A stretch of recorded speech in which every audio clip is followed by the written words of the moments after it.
하나님 말씀 보겠습니다. 요한계시록 5장 1절에서 7절 말씀입니다. 같이 읽겠습니다. 내가 봄에 보좌에 앉으신 이의 오른손에 두루마리가 있으니 안팎으로 섰고 7인으로 봉하였더라. 또 봄에 힘있는 천사가 큰 음성으로 외치기를 누가 그 두루마리를 펴며 그 인을 떼기에 합당하냐 하나 하늘 위에나 땅 위에나 땅 아래에 능히 그 두루마리를 펴거나 보거나 할 자가 없더라. 그 두루마리를 펴거나 보거나 하기에 합당한 자가 보이지 않고 내가 크게 울었더니 장로 중에 한 사람이 내게 말하되 울지 말라. 유대 지파의 사자 다윗의 뿌리가 이기었으니 그 두루마리와 그 7인을 떼시리라 하더라. 내가 또 보니 보좌와 내 성물과 장로들 사이에 한 어린 양이 서 있는데 일찍이 죽임을 당한 것 같더라. 그에게 7뿔과 7눈이 있으니 이 눈들은 온 땅에 보내심을 받은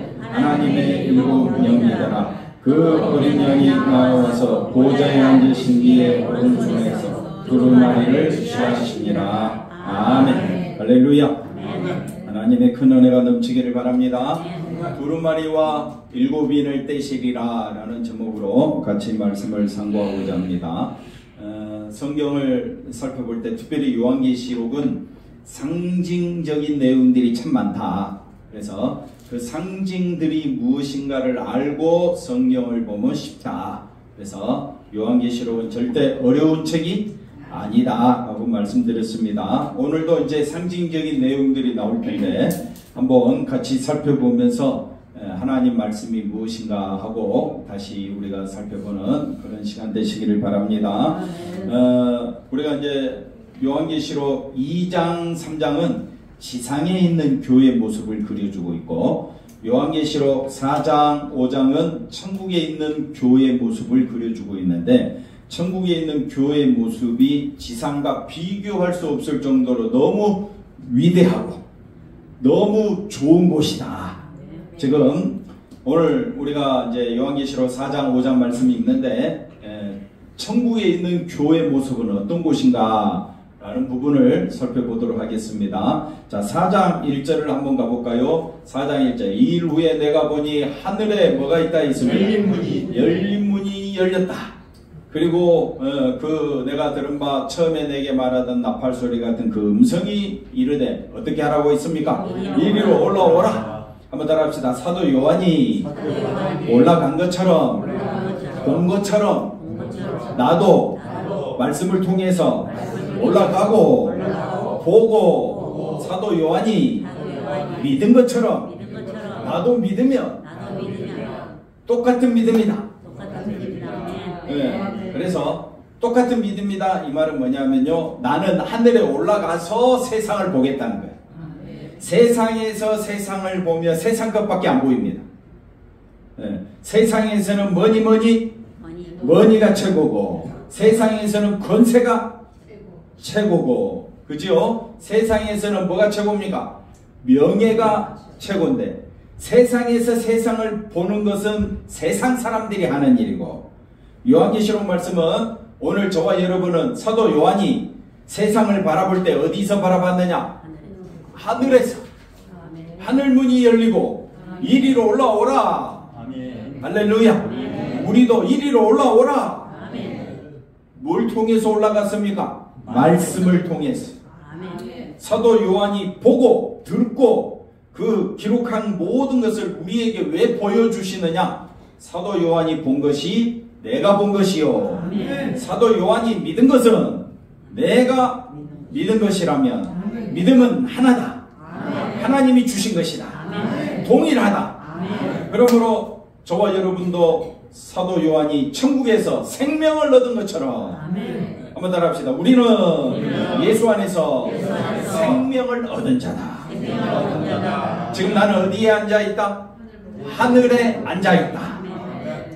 하늘에 앉아있다. 그래서 세상 사람들은 세상밖에 안 보이지만은 요한계시록 말씀을 통해서 성도는, 교회는 세상에도 존재하지만 어디도 존재한다? 하늘에서도 존재하구나. 두 가지를 깨닫게 됩니다. 나는 지금 어디에서 살고 있지만 땅에서 살고 있지만 나는 본향이 어디다? 하늘나라. 나는 영광의 보좌를 보았다. 사도 요한이 기록한 그 영광의 보좌를 통하여 나는 구원받았고 나는 생명을 얻었다.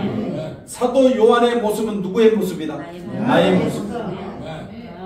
그러니까 상징적인 것이라 그랬죠. 사도 요한하고 나하고 별개로 취급해버리면 나는 이거 아무 상관없습니다. 내용이 이해가 안 됩니다. 세상 사람들에게 이런 일을 말해주면 말기나 듣겠습니까? 네? 그들에게는 뭐가 최고인데? 돈이, 권세가, 명예가 최고인데 우리는 뭐가 최고입니까? 하늘나라. 자, 보세요. 이리로 올라오라. 이후에 마땅히 일어날 일들을 내가 내게 보이리라. 마땅히 일어날 일이 뭡니까? 하늘 위에서 사도 요한이 보좌에 앉아서 보니까 땅에는 뭐가 있습니까? 인 떼지고 7인이 떼지고 그 다음에 7 나팔이 7 대접이 쏟아 부어진다. 이건 뭘 말하느냐? 세상은 뭘 당한다? 심판을 당한다. 세상은 뭘 당한다고요? 심판을. 나는 그런데 어디 있어? 하늘 보좌에 있어. 심판과 아무 상관이 없어. 이게 예수 안의 세계다. 이런 놀라운 일이 어떻게 펼쳐졌는가? 어떻게 이렇게 되었는가? 4장 5장에 설명하고 있다. 그래서 2절 가볼까요? 2절. 내가 곧 어디에? 성령에 감동되어. 어디에? 보라! 보라! 하늘에 뭐가 펼쳐졌다? 보자. 우리가 아무리 하늘을 눈뜨고 봐도 보좌가 보입니까? 안 보입니까? 우주선 타고 우주를 살펴봐도 보좌가 보입니까? 안 보입니까? 안 보입니다. 이거는 영적 세계다 이 말. 사도 요한에게 보여주고 이걸 왜 기록하라 했을까요? 보는 이로 하여금 믿으라. 이 말씀을 읽는 자마다 믿으라. 내가 속히 오리라. 믿으라. 됐지요? 자, 보좌에 있는데 그 보좌 위에 누가 있다? 앉으신 하나님의 모습이 등장한다. 하나님의 모습이 너무 아름답다.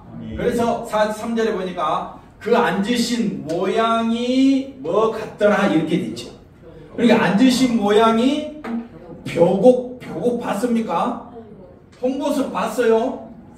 녹보석 봤어요? 나는 반짝반짝 아주 하얗게 투명적인 보석 다이아몬드를 봤는데 뭐 여러분은 뭐 벽옥 집에 있지요? 홍보석 있지요? 근데 이게 하나님은 아니잖아요. 하나님의 그 모습이 너무 빛나고 너무 이걸 표현할 길이 없어. 만약에 우리 공인석 장로님이 하나님을 봤다. 봤다. 그러면 할렐루야 좀 해주셔야지. 하나님을 봤어요. 그걸 기록해 보세요. 어떻게 기록할까요? 어떻게 기록하면 하나님이라고 다 믿게끔 할 수 있을까요? 세상에서는 감히 쓸 수가 없어. 그래서 사도 요한이 세상에서 제일 귀한 보석으로 표현을 했는데 요한계시록 21장에 가보면 하늘에서 새 예루살렘 성이 나오는데 그 성의 각 문마다 보석들이 이렇게 비쳐있는 모습을 보여주고 있어.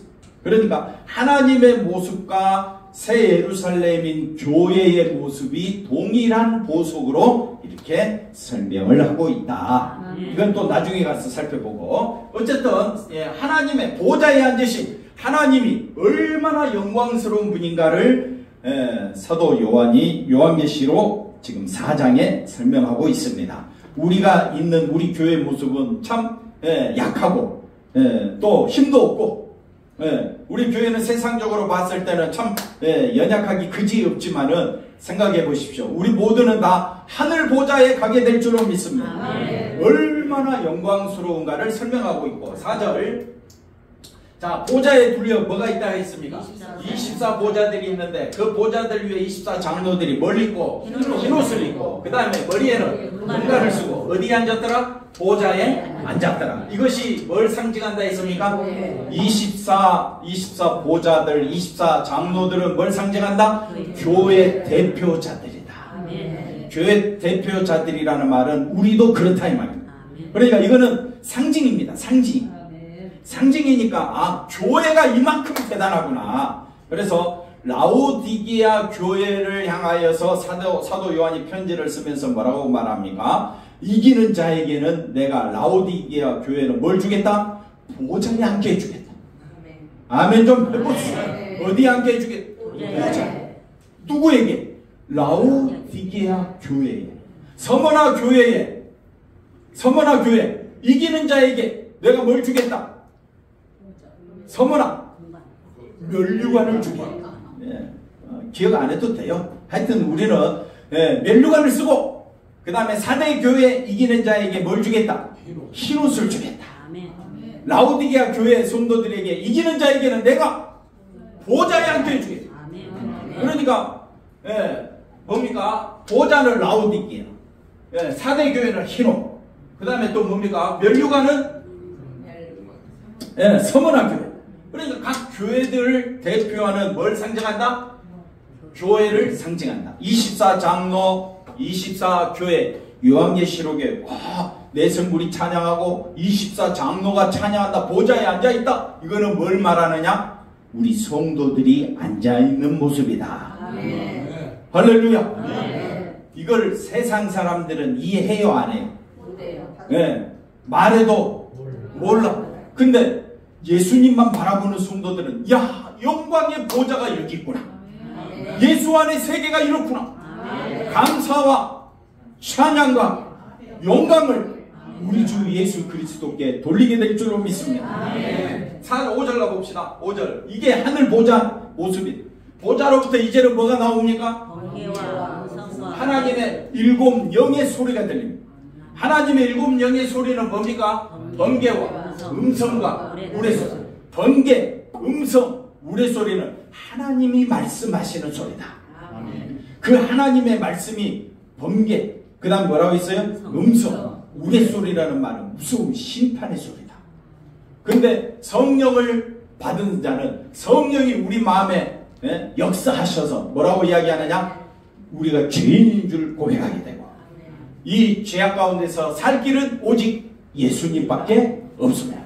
이걸 보여주는 것이, 그래서 보좌 앞에 켠 등불이 있으니 이는 뭐라고 했습니까? 하나님의 7영, 성령을, 하나님의 7영, 완전하신 성령이, 그 성령님이 우리 성도들에게 말씀하여 주시더라. 이 시간도 성령께서 저와 여러분의 마음속에 말씀하여 주셔서 하나님의 음성, 번개의 음성, 그 다음에 또 우레소리 듣게 하시고 마음이 찔리게 하시고 예수 그리스도만 소망하게 하신다면 누가 역사하신다고요? 성령이 역사하신다. 근데 믿지 아니하는 자들에게는 두렵고 떨리고 심판의 소리가 된다.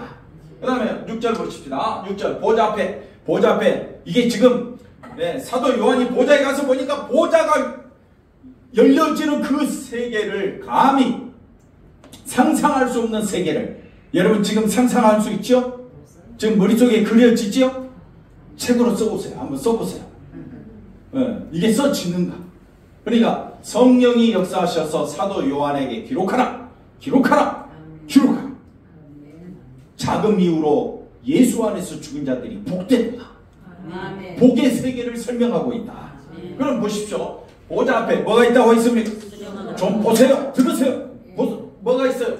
수정과 같은 우리 홍해를 건널 때에 이스라엘 백성들은 두렵고 떨렸지만 그 홍해를 하나님이 밤새도록 동풍을 불어서 그 마른 땅이 되게 하시고, 여러분 밤새 하나님이 그 홍해 바다를 뭘로 만들어 버렸다고요?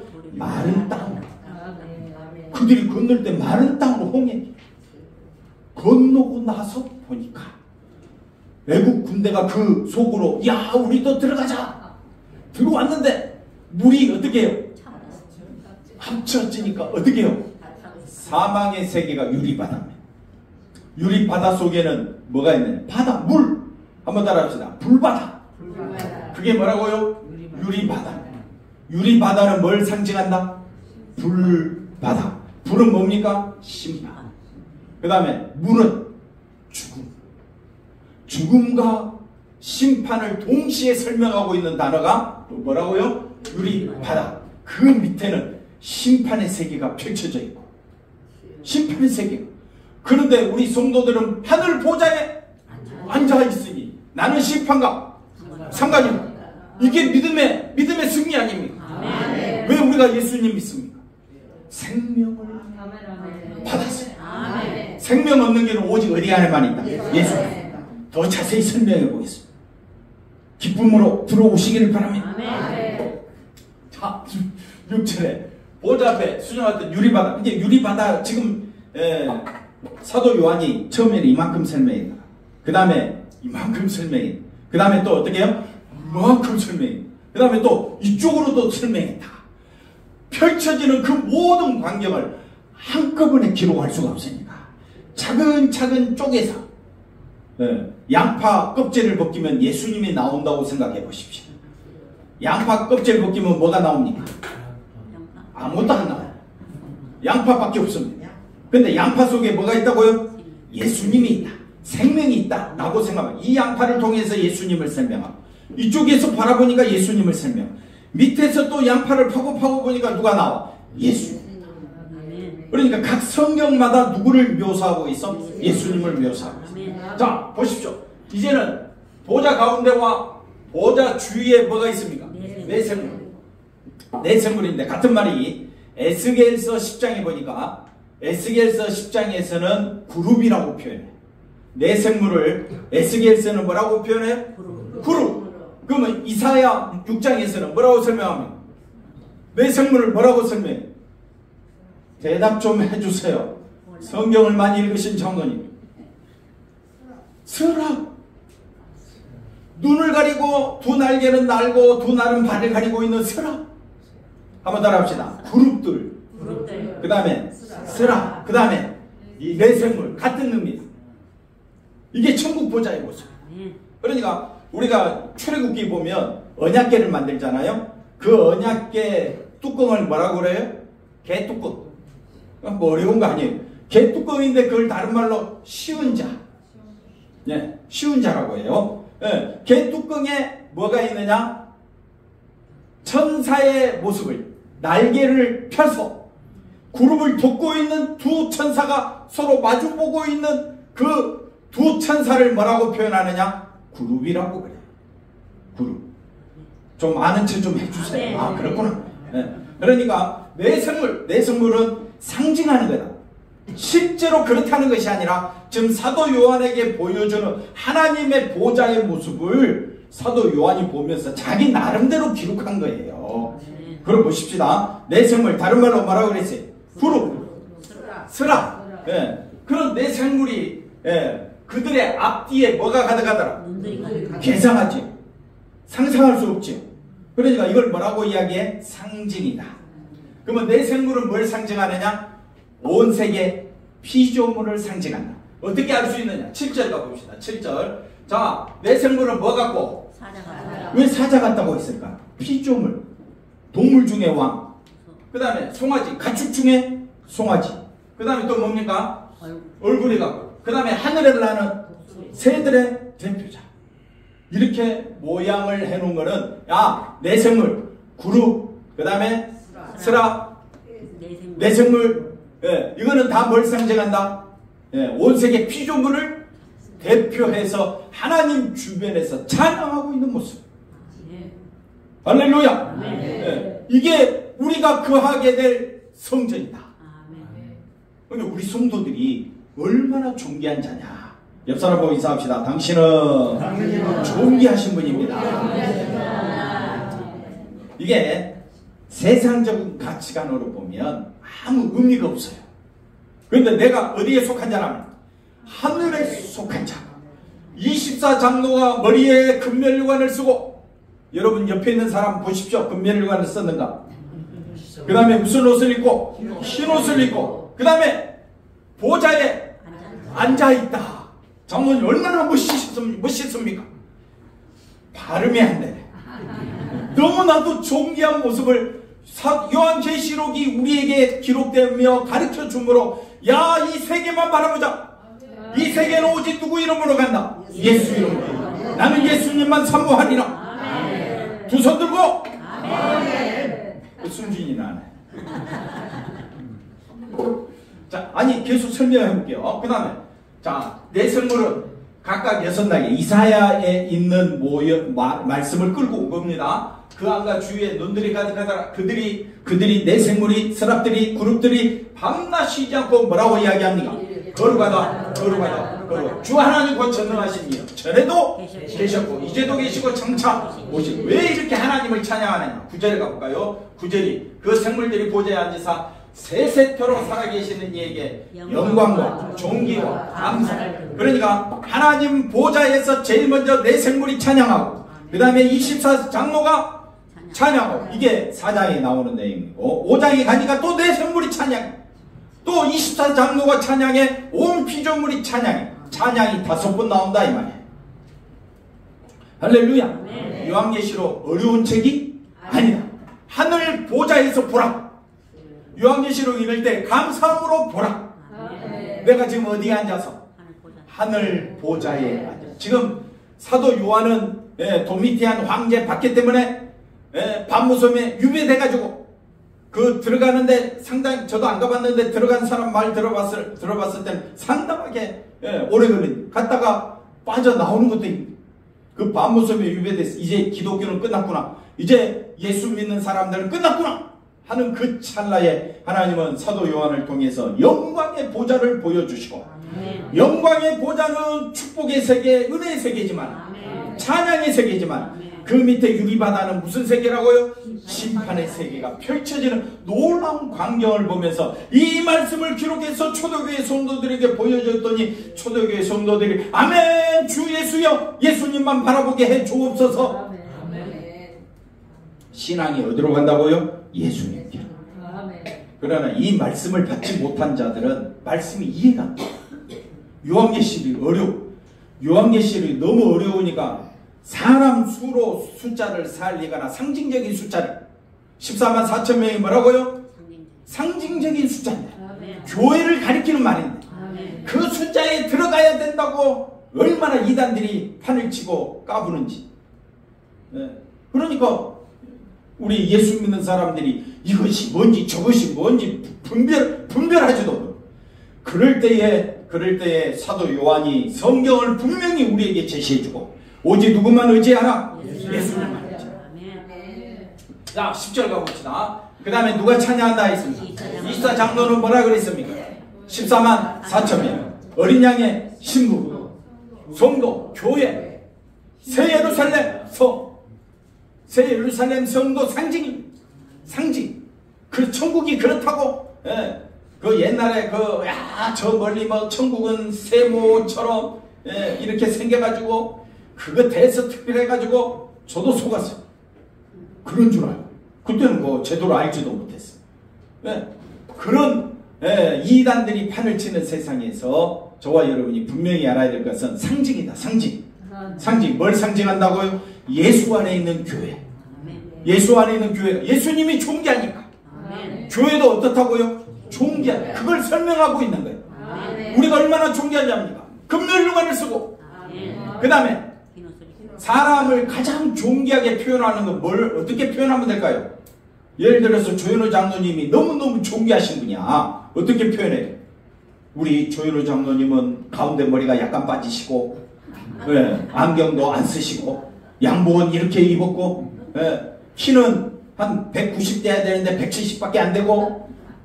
어떻게 존귀하게 표현할까요? 장로님, 저는 이렇게밖에 표현 못했는데 조현우 장로님을 어떻게 표현하면 돼요? 사랑이만, 사랑 봤어요? 은혜가 많다 봤어요? 아니, 조현우 장로님이 존귀해. 돈이 많다. 나한테 줘야지 돈이 있지. 성경에 보려면 예수님 같이 봐야지. 그러니까 표현할 길이 없다. 그런데 예수님을 어떻게 존귀하게 표현해 놓느냐, 굉장히 중요한 문제가 됩니다. 왜? 그래야 예수 안에 있는 성도들도 존귀하다. 그래서 자, 24장로들이 보좌 앞에 엎드리는 내용이 나오죠. 계속 나옵니다. 24장로들이 예수님 앞에, 하나님 앞에 엎드리는 내용. 왜? 세세토록 살아계신 이에게 뭐하고? 경배하고 자기의 면류관을 어디에? 왜 귀한 면류관을 보좌 앞에 던집니까? 내 능력으로, 내 힘으로, 내 믿음으로 보좌 면류관을 내가 받았습니까? 전적으로 누가 하셨다? 예수님이 하셨다. 아멘. 예수님이 씌워준 거예요. 아멘. 예수님이 다 하셨어요. 아멘. 내가 한 것은 없습니다. 24장로들이 동일하게 보좌 앞에 엎드려 면류관을 던지고 면류관을 하나님 앞에 돌려드립니다. 왜? 모든 영광은 예수님 받으십시오. 아멘. 이게 4장 천국의 보좌 앞에 있는 광경을 설명하고 있고 5장 11절 가봅시다. 자, 같은 말입니다. 5장 가볼까요? 5장 1절에 가보시면 자, 내가 보면 또 뭐가 나옵니까? 보좌에 앉으신 이의 오른손에 뭐가 있습니까? 두루마리가. 태양이 큽니까? 지구가 큽니까? 태양이 크지요? 얼마만큼 더 클까요? 1000배? 손들어 1000배 정도 크다. 10,000배 정도 크다. 아니, 잴 수가 있죠. 지구가 커요? 태양이 커요? 몇 배 클까요? 과학 선생님 어디 계십니까? 네? 10,000배? 100,000배? 정확히 130만 배 큽니다. 태양이 그만큼 커요. 그러면 온 우주를 만드신 하나님의 영광의 모습은 온 우주보다 커야 되겠어요? 작아야 되겠어요? 크지요? 그러면 그 두루마리는 어느 정도 크기일까요? 적어도 태양보다는 클 것이다. 더 클 것이다. 그러니까 우리가 이 두루마리는 생명책인데 생명책에 기록된 그 이름들은 우리가 하나님 보좌 앉으셔서 보좌 왕이 그 두루마리 그 뭡니까? 그걸 뭐라 그래요, 장로님? 왕 앞에 들여서 이렇게 상소문 그 정도 크기로 생각하면 안 됩니다. 상상할 수 없는 두루마리 생명책이 있다. 이해가 되시겠습니까? 아멘. 굉장히 강조하고 있는 겁니다. 한번 따라합시다. 두루마리를 강조하라.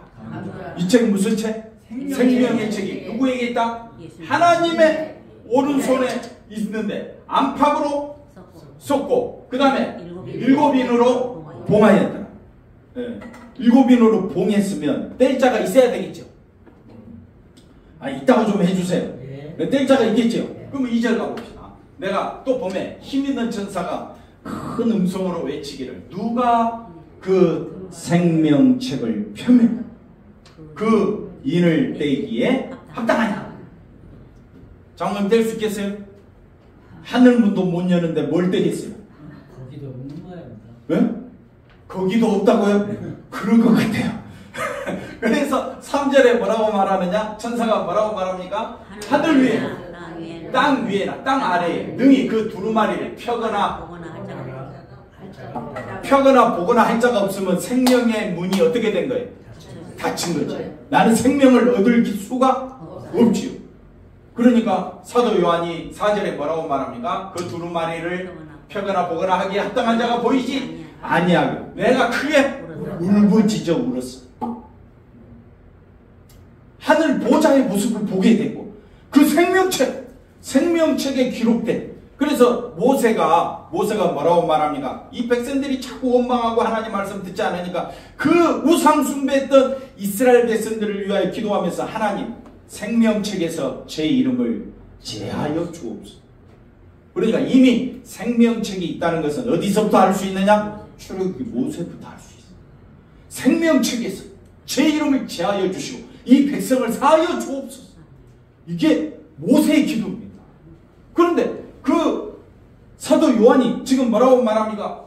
합당한 자가 보이지 아니하기로 크게 울었더니 5절 가봅시다. 굉장히 중요한 내용이 나옵니다. 장로 중에 한 사람이 내게 말하되 마라 울지 말라. 왜 울지 말라고 했을까요? 왜 울지 말라고 했을까요? 해결됐으니까 생명책을 뗄 사람이 있다. 펴거나 뭐라고요? 뗄 사람이 있다. 울지 마라. 아멘. 왜 저만 이렇게 큰 소리 합니까? 아멘도 크게 해주셔야지. 아유 싸울 때는 뭐 저보다 목소리 크더니. 자, 그다음 보십시오. 울지 말라. 유다 지파의 사자의 상징은 뭡니까? 승리, 이겼다. 그래서 사자로 표현합니다. 사자. 그래서 유다 지파의 사자 다윗의 뿌리가 이겼으니 그 두루마리와 그 7인을 떼실 분이 있다. 이분이 누구냐라고 봤더니 6절에 뭐라고 말합니까? 6절에 내가 너 보니 보좌와 내생물과 장로들 사이에 한 어린 양이 서 있는데 일찍이 죽임을 당한 것 같다라 라고 설명을 해요. 자, 앞에 5절 말씀 보십시다. 질문, 장로님 질문입니다. 그 두루마리와 그 7인을 누가 떼신다 했어요? 예수님. 그러면 질문, 어떻게 떼실까요? 어떻게 그 하나님의 오른손에 있는 두루마리를 받으셨을까요? 십자가의 죽으심으로 자격을 획득했다. 도장을 찍어야 은행에서 돈을 줄 거 아니에요. 도장. 그런 것처럼 하나님께서 인정하실 수 있는 사람이 누구냐? 예수님. 예수님이 어떻게 해서 하나님의 오른손에 있는 그 생명책을 자기가 받았느냐? 십자가의 죽으심. 그래서 어린 양은 뭘 상징한다? 죽음. 네, 사자는 승리. 그러니까 예수님은 사자도 같기도 하고 어린 양 같기도 하고 또 뭐 여러 가지 모습이 있겠죠. 예수님이 사자입니까? 그러니까 이런 표현들은 뭐라고요? 다 상징이다. 상징이니까 읽으면 다 예수님이야. 읽으면 이거는 음녀야, 바빌론이야, 이거는 마귀야, 딱 눈에 보이잖아요. 이런 것처럼 안 믿는 사람은 말귀를 못 알아듣지만 성도는요, 제가 이만큼 설명해도 충분히 알아듣죠. 90 넘으신 분도 알아들을 수 있어.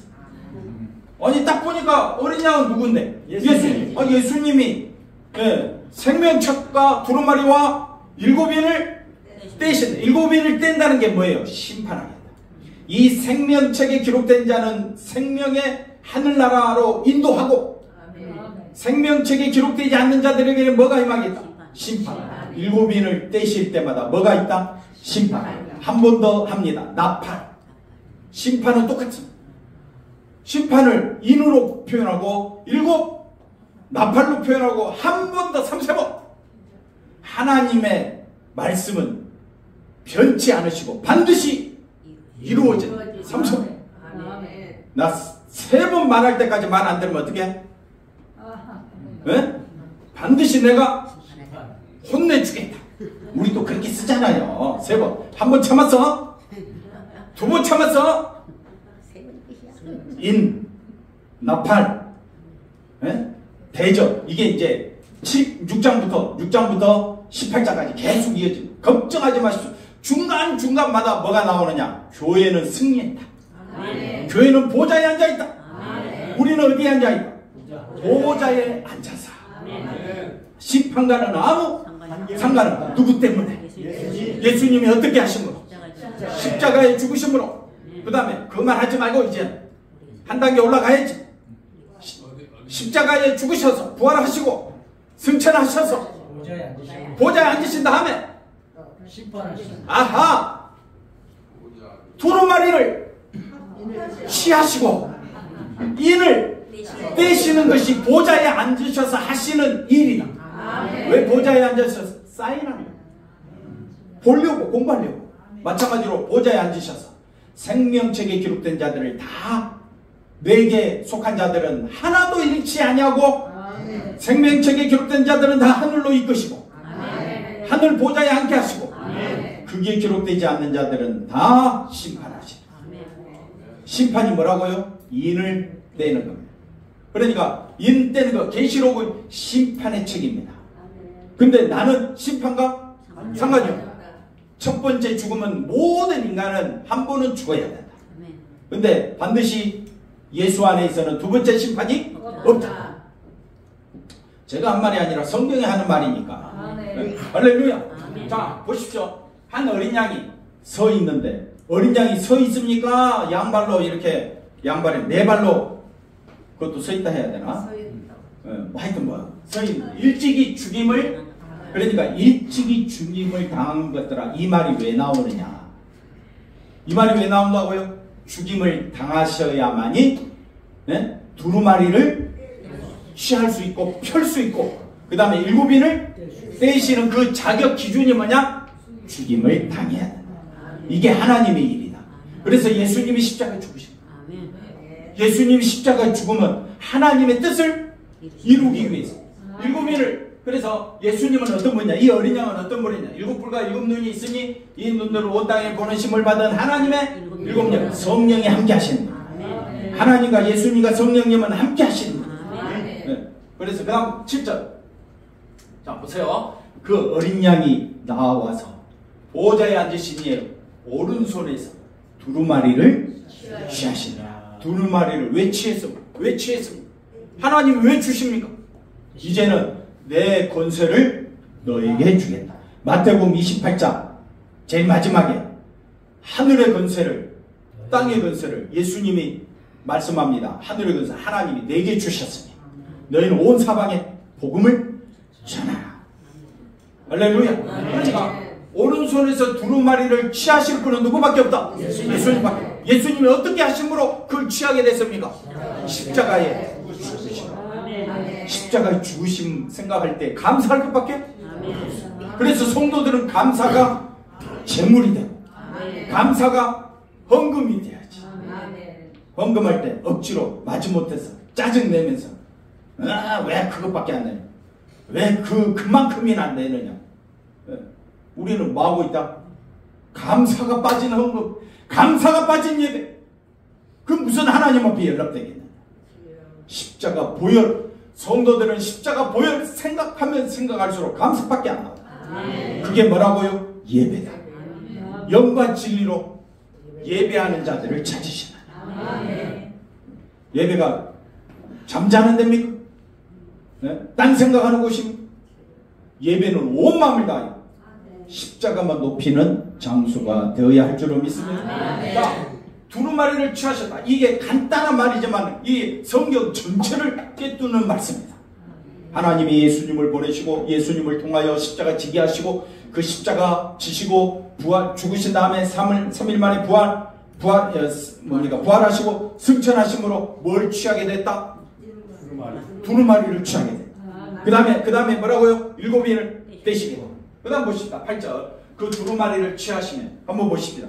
그 두루마리를 취하시면 이때 무슨 역사가 일어나느냐? 내성물과 24장로들이 그 어린 양 두루마리를 취하신 예수님 앞에 엎드려. 그럼 왜 엎드렸습니까? 간단하잖아요. 십자가에서 죽임을 당하셨기 때문에. 그게 엎드리는 이유가 돼요. 근데 십자가에 죽으신 사건은 곧 하늘에서는 무슨 사건입니까? 하늘 보좌를 보니까, 사도 요한이 보니까 죽임을 당하신 그 예수님 앞에 내성물과 24장, 내성물은 모든 피조물을 상징하고 24장로는 교회를 의미하고 모든 피조물들이 예수님 앞에 엎드립니다. 왜 엎드립니까? 생명책을 취하시고 심판을 행하시는 분이기 때문에 그 앞에 엎드리지 않을 사람이 또 나중에 모른다 그러지 마시고, 왜 24장로들이 그 다음에 내성물이 엎드렸느냐고요? 예수님이 하늘의 권세를 가지신 분이 누구라고요? 예수님. 우리가 이 땅에서 볼 때는 예수님이 비참하게 죽임을 당하셨죠. 이건 세상이고, 하늘 영광을 보니까 그 비참함이 하늘에서는 영광 중에 영광이다. 그걸 뭐라고 이야기하느냐? 9절 가봅시다. 9절. 그걸 뭐라고 이야기하느냐? 10절. 자, 보십시다. 11절인가? 12절인가? 여기는 예수님은 십자가 죽으셨지만은 그걸로 인하여 하늘에서는 뭐가 있다고요? 뭐 영광이요? 그렇지. 두루마리를 취하시고 7인을 떼시는 것이, 그러니까 죽임을 당하신 어린 양은 이제는 뭘 취하셨다고요? 생명체. 인을 떼시는 그분만이 뭐라고요? 능력이요, 부와 지혜와 힘과 존귀와 영광과 찬송을 받으시기에 합당. 이 땅에서 능력, 부귀, 힘은 뭡니까? 뭐예요? 돈이죠. 돈, 권세지요. 그 돈, 권세 얻으려고 얼마나 공부합니까? 돈, 권세 쌓으려고 얼마나 뼈빠지게 일합니까? 근데 이 세상에 예수를 알지 못한 사람은 그 수많은 얻었던 재물들은 온 산과 온 바다가 심판을 당하면 아무 소용이 없습니다. 생명을 얻을 길이 없습니다. 그 가운데 생명책에 기록된 성도들은 오직 능력과 부와 그 다음 뭐라고 되어 있습니까? 지혜와 힘이 어디 있다고요? 어린 양. 어린 양은 어떤 분이라고요? 죽임을 입다. 십자가에 죽으신 그 예수님이 왜 이런 일곱 가지 놀라운 축복을 받게 되느냐? 하늘 보좌를 보니까 해결이 돼. 하늘 보좌에서 보니까 하나님 보좌 우편에 있는 그 오른손에 있는 두루마리를 예수님이 받으셨네? 취하셨네? 일곱인을 떼시네? 그러니까 모든 세계가 아까 다시 7절입니까? 8절입니까? 가봅시다. 7절에 가보니까 취하시니까 8절에 엎드렸다 이거예요. 모든 세계가 왜 예수님 앞에 엎드려야 되는지 이해가 되시겠죠? 그러니까 각각 금은고와 향이 가득한 금대접. 향이 뭡니까? 성도들의 기도. 그럼 성도들의 기도가 뭐가 돼야 되겠습니까? 특별히 대표 기도하시는 분들 기도 조심하셔야 돼요. 나라 민족 기도 안 해도 아무 상관없어요. 성도들이 하나님 앞에 올려드리는 기도는요, 하나님의 뜻대로 해달라. 그러면 하나님의 뜻이 뭡니까?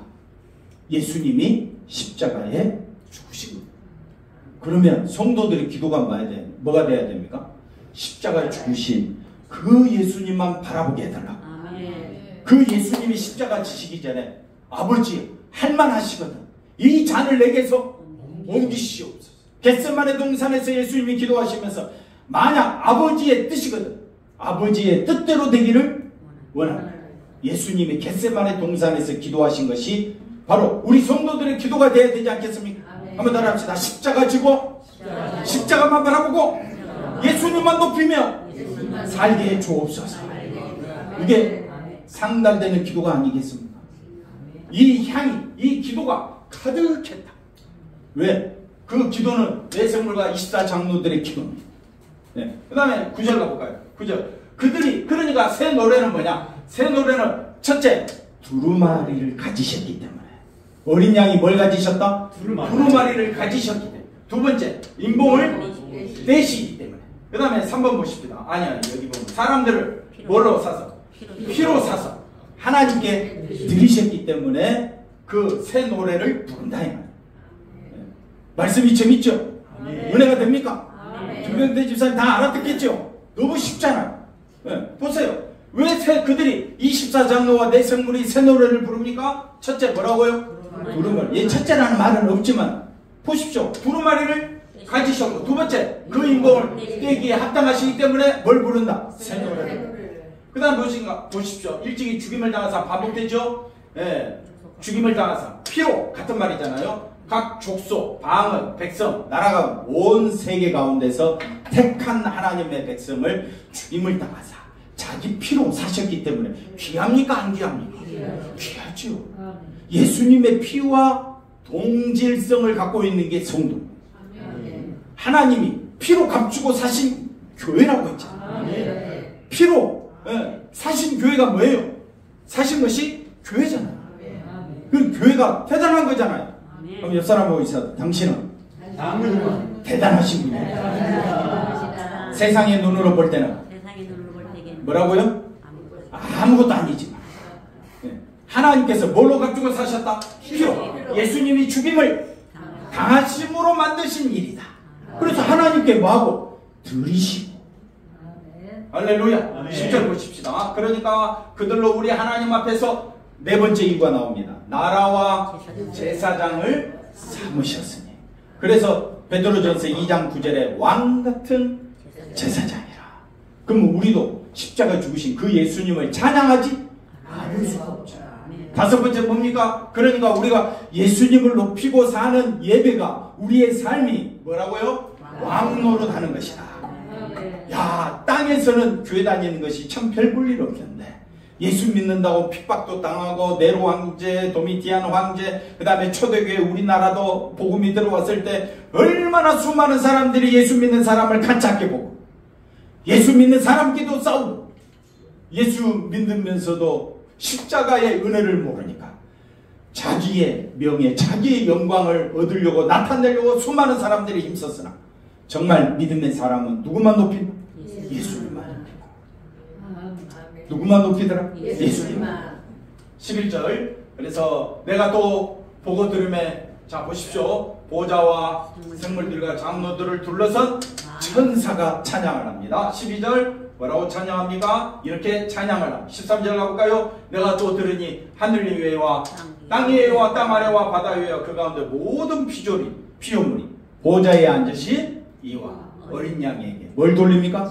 찬송, 존귀와 영광, 권능을 세세 이게 하늘 보좌의 모습이다. 아멘. 이 감동으로 오늘 이 시간 예배 드리는 겁니다. 아멘. 우리의 예배가 우리의 예배 잠자는 예배입니까? 예? 자기 마음에 들지 않는 설교했다고 토라질 겁니까? 우리의 모든 예배와 찬양과 설교가 십자가로 가야 되지 않겠습니까? 아멘. 십자가만 높이는 교회가 아멘. 승리하는 교회인 줄로 믿습니다. 아멘. 그러니까 이 땅에서 예배 교회를 보면 우리는 초락이 그지없어. 그러나 우리는 이 땅에 속한 자이기도 하지만은 하늘에 속한 자. 아멘. 사도 요한이 지금 어디 있다고요? 밤모섬. 근데 뭘 봤습니까? 하늘 보좌를 봤죠. 4장 5장에 걸쳐서. 그러면 사도 요한이 미련한 자입니까? 바보천치입니까? 대답 좀 해보세요.